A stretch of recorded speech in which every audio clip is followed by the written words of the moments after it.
할렐루야. 2024년 12월 13일 금요일 아침입니다. 지난밤도 잘 주무셨나요? 성도들을 찾아가는 말씀, 오늘 새벽 통독, 새벽 말씀은 디모데전서 1장에서 3장까지입니다. 그 중에 디모데전서 1장 16절 말씀. 그러나 내가 긍휼을 입은 까닭은 예수 그리스도께서 내게 먼저 일체 오래 참으심을 보이사 후에 주를 믿어 영생 얻는 자들에게 본이 되게 하려 하심이라. 디모데전서 1장 16절의 말씀입니다. 들어가 그 땅을 밟으라 라고 하는 황영택 목사님의 글이 있어요. 그 글을 한번 나눠봅니다. 12살 난 아들과 아버지는 어느 날 저녁 호수에 가서 작은 민물고기를 낚기 시작합니다. 갑자기 낚싯대가 크게 휘자 아들이 흥분하죠. 아버지는 큰 물고기를 낚아 올리는 아들의 모습을 감탄의 눈으로 바라봅니다. 여태껏 잡은 어떤 물고기보다 큰 농어입니다. 그때 아버지는 성냥불을 켜서 손목시계를 들여다봅니다. 밤 10시였어요. 농어 낚시가 허용되는 시각은 밤 12시부터입니다. 아버지는 물고기를 한번 쳐다보고 아들을 한번 쳐다봅니다. 그리고 말합니다. 다시 물속으로 보내야겠지? 아이가 아빠 소리칩니다. 아빠는 고개를 가로젓습니다. 2시간 뒤에 다시 잡으면 되지. 아들은 울음을 터뜨립니다. 이처럼 큰 농어는 다시 잡지 못할 거예요. 아들은 주위를 둘러보고 다른 낚시꾼이나 낚싯배가 없는 것을 확인합니다. 아들은 다시 아버지를 쳐다보지만 아버지의 얼굴에서는 이미 결정이 났음을 깨닫게 되죠. 그런 아들은 성장해서 때로 자녀들과 함께 그 호수를 찾아갑니다. 물론 그 후로 그처럼 큰 농어를 잡아본 적은 없지만 그는 도덕성의 문제에 부딪힐 때마다 그 문제를 떠올리곤 합니다. 그의 아버지가 옳았습니다. 자녀를 위한 옳은 선택을 했습니다. 아버지는 자신의 결정이 아들의 인생에 미칠 영향을 매우 잘 알고 있었던 거죠. 우리는 선에 익숙해져야 합니다. 그러면 그 삶을 자연스럽게 영위할 수 있습니다. 선에 속하는 것은 어쩌다 되는 것이 아니라 하나씩 이루어 가야 하는, 평생 해야 하는 평생의 작업입니다. 여러분들의 삶 속에 자녀들에게 이런 평생의 작업을 일러주고 계십니까? 본이 되는 부모가 되어가고 계십니까? 자녀들을 위한 기도는 끊이지 말아야 합니다. 하지만 자녀들과 함께 생활하면서 모범된 삶을 살아내는 것을 통해 그 도전과 바른 선의 가르침을 주고 있습니까? 내가 하지 못하는 것을 자녀들에게 강요하지는 않습니까? 그럴 수는 없죠. 권력을 물려주는 것이 아니라 내가 감당하고 씨름하며 이겨낸 믿음의 열매들을 보게 하고 물려주는 것이 우리 자녀들을 위한 옳은 일이 아닐까요?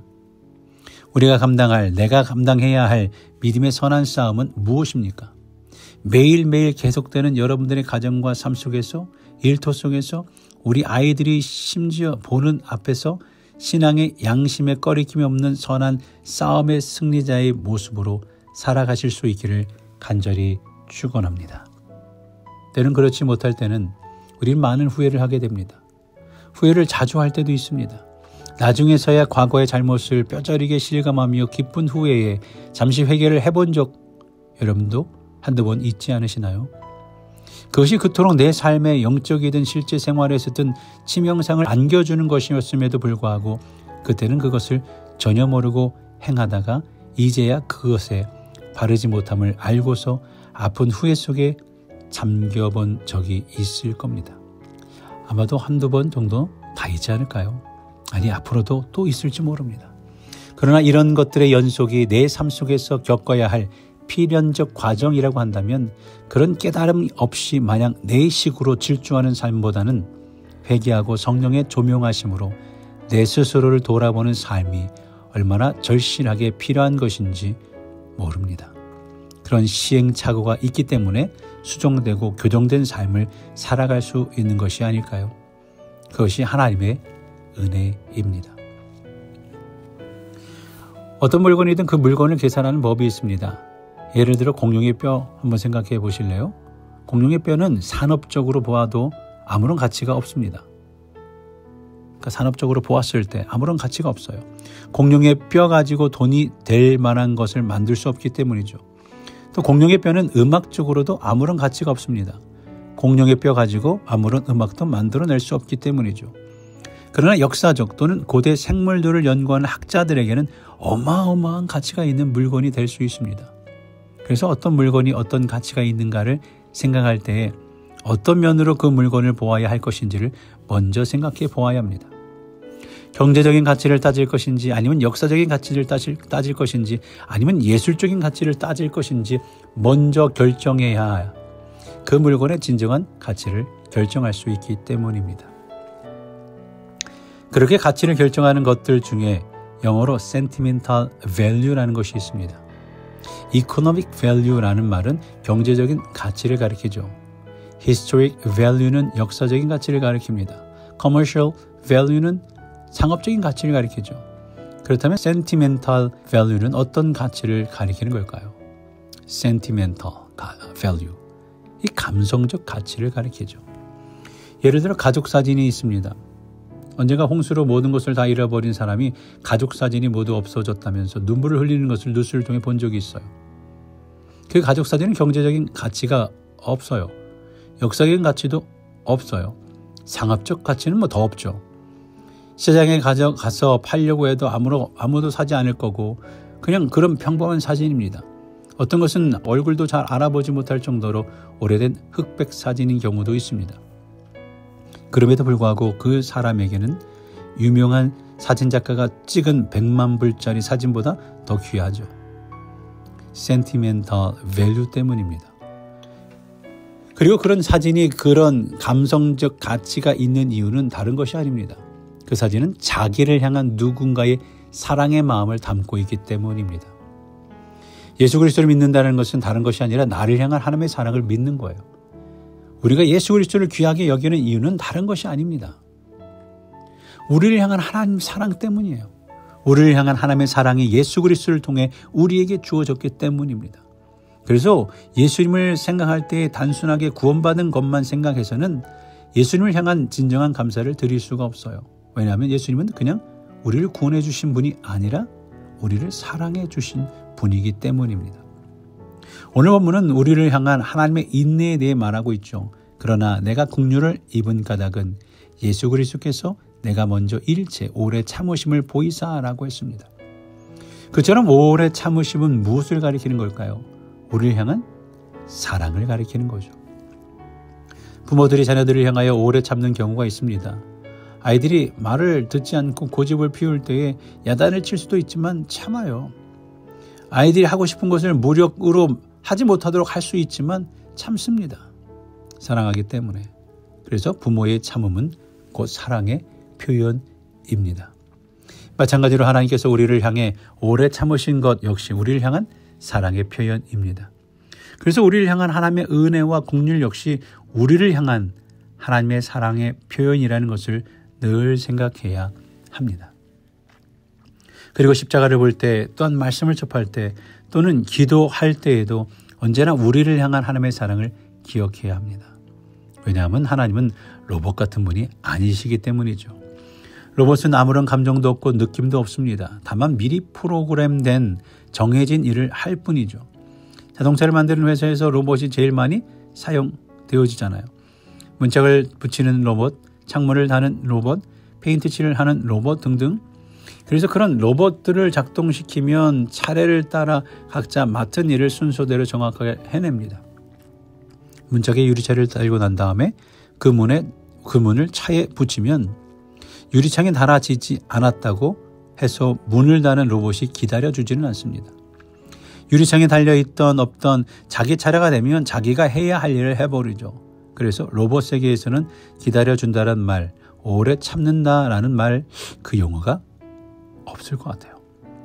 그러나 우리 하나님은 우리를 오래 참으시는 분이십니다. 무슨 말이냐? 사랑으로 기다려주시는 분이라는 거죠. 우리가 실수를 하고 죄를 지어도 금방 벌을 내리지 않으신다는 거예요. 우리가 온전해지도록 사랑으로 기다려주시기 때문입니다. 우리가 예배를 잘못 드려도 금방 화를 내지 않으셔요. 사랑으로 기다려 주시기 때문이죠. 우리가 믿는 성도로서 실수하고 잘못해도 금방 지옥으로 보내지 않으십니다. 사랑으로 기다려 주시기 때문이죠. 예수님이 우리에게 귀중한 이유는 예수 믿는 것이 돈이 되기 때문이 아닙니다. 예수 믿는 것이 사회적으로 이익이 되기 때문이 아닙니다. 오히려 예수 그리스도를 올바로 믿을 때에 금전적인 손해도 볼 수 있어요. 사회적인 따돌림도 당할 수 있어요. 예수 그리스도가 우리에게 귀한 이유는 하나님의 사랑 때문입니다. 어떻게 보면 센티멘탈 밸류 때문이겠죠. 예수 그리스도는 우리에게 하나님의 사랑을 생각나게 해주는 분이시기 때문이라는 말입니다. 성경을 보면 자기들이 섬기는 신을 금전적인 이유로 귀하게 여긴 사람이 있었어요. 바울이 에베소에서 복음을 전할 때에 데메드리오라는 사람이 바울을 고소해 잡아가도록 한 적이 있었죠. 이 사람은 아데미라는 풍요의 여신을 섬기는 사람이었어요. 그런데 그 여신의 모양을, 형상을 은으로 만들어 파는 일을 했죠. 그런데 바울이 전한 복음 때문에 많은 사람들이 아데미 여신을 섬기지 않게 되니까 장사가 되지 않는 거예요. 그래서 바울을 고소해버렸죠. 그 사람이 아데미 여신을 변호했던 이유는 순전히 금전적인 이유 때문이라는 말이에요. 우리를 향한 하나님의 오래 참으심은 곧 우리를 향한 사랑의 표현입니다. 오늘도 나의 많은 허물과 실수와 죄악 가운데에도 나를 내치지 않으시고 오래 참으심으로 복을 주시는 것은 나를 사랑하신다는 하나님의 고백입니다. 하나님이 나에게 중요한 이유, 예수님이 나에게 중요한 일은 다른 것이 아니라 나를 향한 사랑 때문이죠. 오늘도 교회를 보면서 십자가를 보면서 나를 사랑하시는 하나님을 깊이 생각하며 그런 하나님을 향해 우리 역시 사랑을 표현하는 삶을 살아내는 저와 여러분 되시기를 간절히 축원합니다. 그럼 오늘 말씀을 생각하면서 우리 스스로 다짐하며 하루를 출발해 볼까요? 첫째로 하나님의 사랑을 기억하며 그 사랑을 삶으로 보여주는 그리스도인 그리고 부모가 되겠습니다.